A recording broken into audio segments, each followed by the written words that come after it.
say, I don't think anyone saw Nigel Farage walking the plank this morning, but what does it mean for UKIP? What does it mean for who's going to take over? Well, I'm joined by Suzanne Evans, senior UKIP politician. I suppose a lot of people will be wondering, will you take over?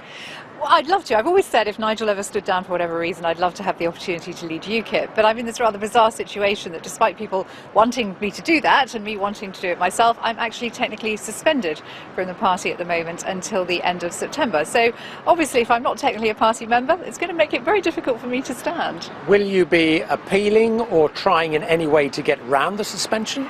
I did set the appeal process in train. However, it became very clear quite quickly that it was just going to be a rerun of my original suspension, that the outcome was going to be prejudged. So I saw absolutely no point in continuing with that. So at this stage, I'm suspended and cannot run for the leadership.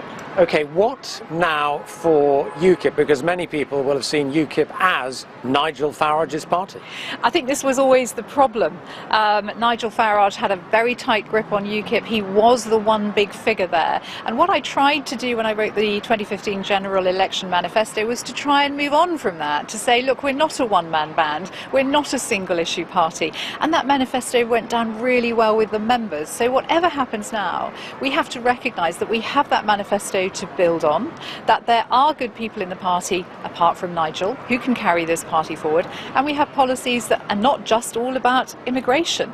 And whoever leads UKIP next, that's got to be made abundantly clear, because that's the only way we're going to grow, it's the only way we're going to continue to get support from former Labour voters in the north and former Conservative voters in the south of the country. I sense from you that you think Nigel Farage's departure might actually be a liberation for UKIP. It could be. It very well could be, with the right policies and the right leader in place. Whoever does take over will of course want to put their own stamp on the party, and that's the way it's got to be. Nigel, I have to pay tribute to him. He's got his lifetime ambition, and so I can quite see why he stood down, even though it was a surprise to most of us who thought he might go on and on and on. I think those were his own words at one point, but I can quite see why he's made the decision he has. And what do you say to those who say, well, there's no point in UKIP anymore, you have achieved what you set out to achieve? Nigel Farage this morning said it was the Turkeys voting for Christmas. Why UKIP anymore? Well, I completely disagree. The Labour Party is in turmoil.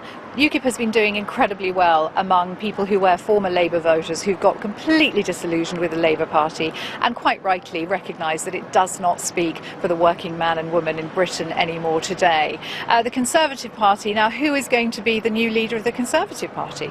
If it is Theresa May, we don't believe that her heart is in leaving the European Union. So therefore, if she's going to take the Conservative Party away from its quite often, a lot of people in the party Eurosceptic, then there's a huge role for UKIP to play too. So I think there is still very much everything to play for.